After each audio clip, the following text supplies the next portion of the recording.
The job I never wanted. So I finished up at one job, right? I was an electrical tester, and it was funny how it ended.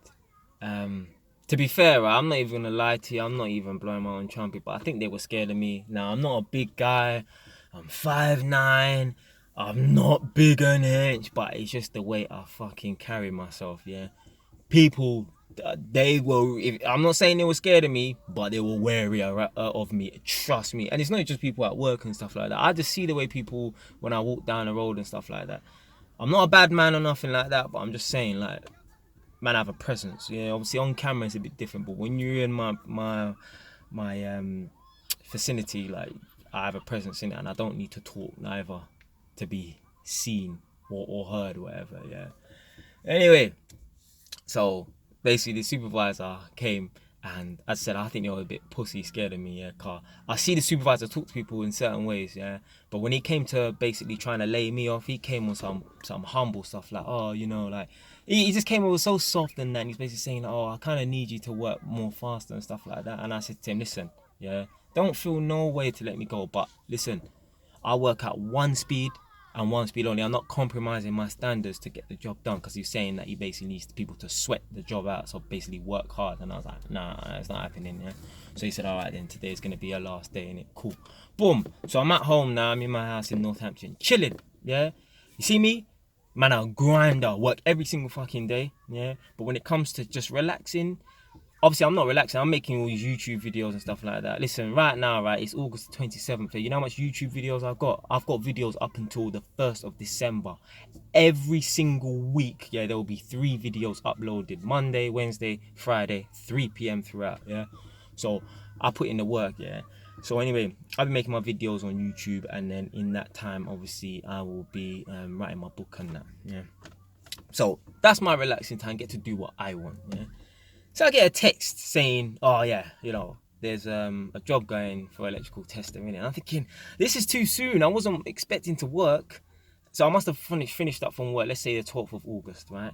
I wasn't expected to go back to work till like mid-September or something like that. But this job came after a week and a half, and I was like, all right, let me call them up, see what they want. And basically they said, yeah, we need 5 electrical testers. Can you come down? Right? Can you start? The phone call was on Monday.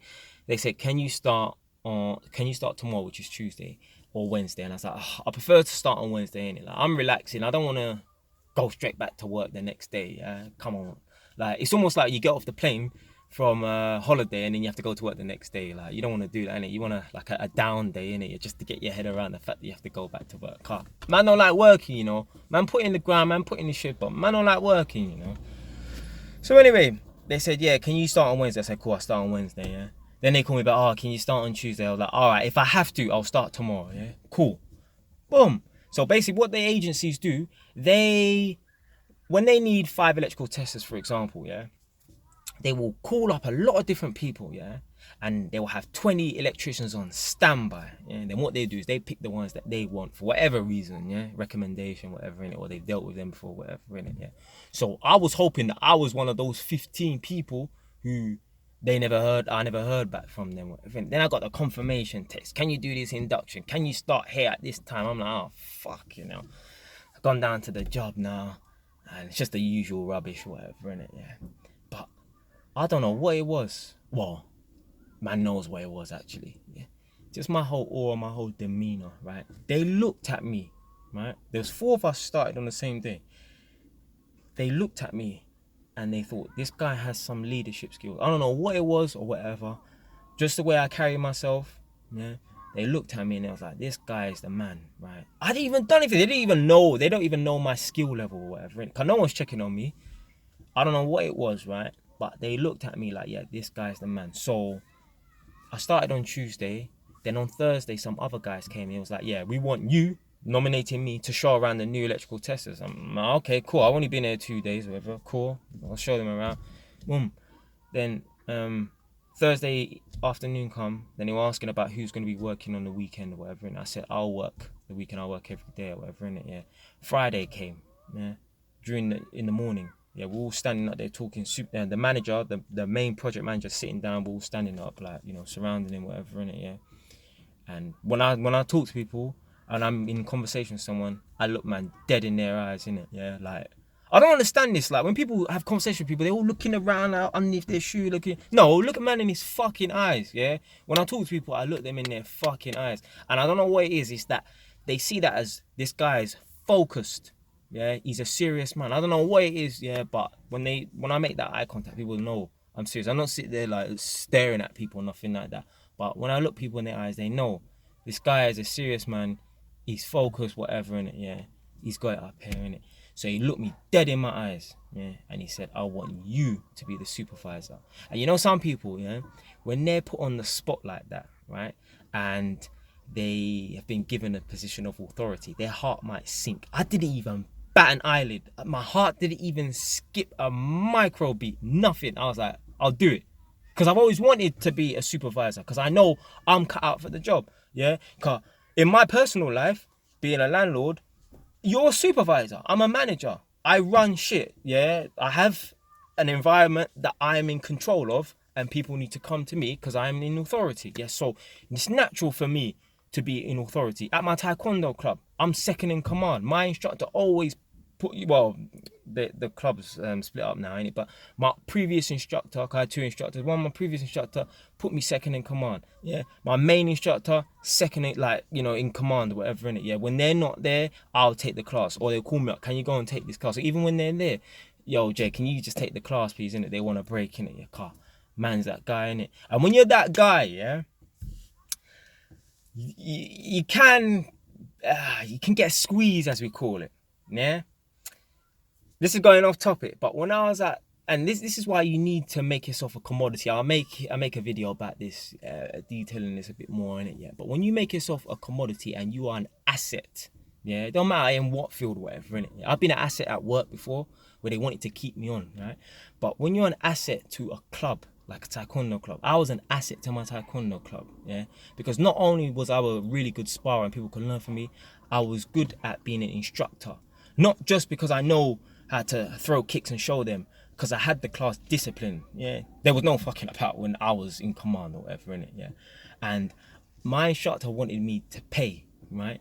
And I was kind of ducking, yeah, because his daughter was like the administrator, and I was ducking, trying to like pay, and I never paid or whatever in it. Then his daughter put me on the spot and said, Jay, like, who do you pay to? Do you pay to this instructor or do you pay to that instructor, right? And I was like, I'll speak to your dad afterwards, yeah? Cool, boom. So I went to my instructor and I said to him, Master, blah, blah, blah. Don't take this the wrong way. I come there really humble, yeah? Like, really humble. I'm like, don't take this the wrong way. Feel free to say no. Man's giving him all the sweet talk before I even get into it, yeah? I was like to him, listen, don't take this the wrong way, yeah? But I believe I'm an asset to this club, and I believe I bring more value to the club than any pound note can. So it's up to you. It's up to you. Man's acting like pussy now. Like, it's up to you. It's up to you, sir. It's up to you, sir. But I'd rather just train for free. Yeah, because as I said, I believe I bring more value to the class than any pound note. Yeah, and he said, all right then, cool. He just gave me a tap on the back. That was it. He didn't even say he could train for free. He just gave me a tap on the back. Cause he knows you have to be an asset or whatever, innit? But anyway, going back to the first story, yeah. So they nominated me to become supervisor, and I've always wanted to become supervisor. Every job I go to, I tell them I've got my supervisor's card, whatever, certificate, right? If there are any supervisor roles going, let me know. And the job that I don't ask, because I always ask within the first couple of days, the job I don't ask, they said to me, they made me supervisor. They didn't even ask, they said, you will be supervisor, whatever, innit? So I'm really happy about that. Like, it's not even about the money. I didn't even think when he said, yeah, you'll be supervisor, even asking about money, right? But he told me, yeah, I'll put you, I'd increase your wages or whatever, innit? Yeah. But it's a good feeling, like, I believe in myself. So when people believe in me, it's just that extra bit of confirmation, innit? I know, like, I'm the man still. So, and just the way I carry on, and even today, yeah, like, no one likes, I don't mind giving like a speech in front of people or stuff like that, but especially when you feel, I don't like to feel like I'm interrupting whatever. We're in the office, right? In the office, there's like 20 people in this office, in this small cramped office, yeah?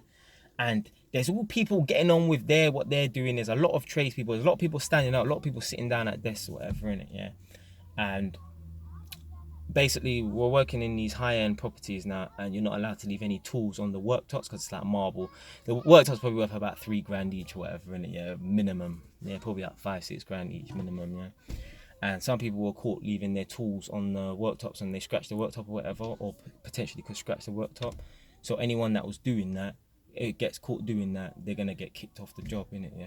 So you got like women in the workplace, in the office, got men in there, whatever, innit? Yeah, everyone's all doing what they're doing. You got people who've got nothing to do with these people. Everyone's just a bunch of people in this office, innit? Man just clapped. Hello, excuse me, everyone. Whole place silent. Yeah. And that's what man like. Yeah. Anyway, whole place silent now. I was like, yeah. Apparently, someone got kicked off the job last Friday, and I'm here to tell you, yeah, anyone, no matter what trade you are, if you get caught leaving your tools and stuff like that on the desk, on the worktop, you'll be thrown off the job. Yeah, so don't do it. Yeah, there's some other little guy put his little pennies worth. Yeah, so if you get caught with it, shut up, dickhead, man. Why didn't you say it before? Are you waiting for me to say something for? But anyway, but obviously, man's a trendsetter, man set pace. JOS, don't know, but yeah, so it's going well. I really enjoy it. There's a lot of running up and down, running up and down. I've never been a supervisor before. I've never had people underneath me. The only time I had people underneath me is like when I have a electrician working underneath me, or an apprentice working underneath me. But I've never had my own team.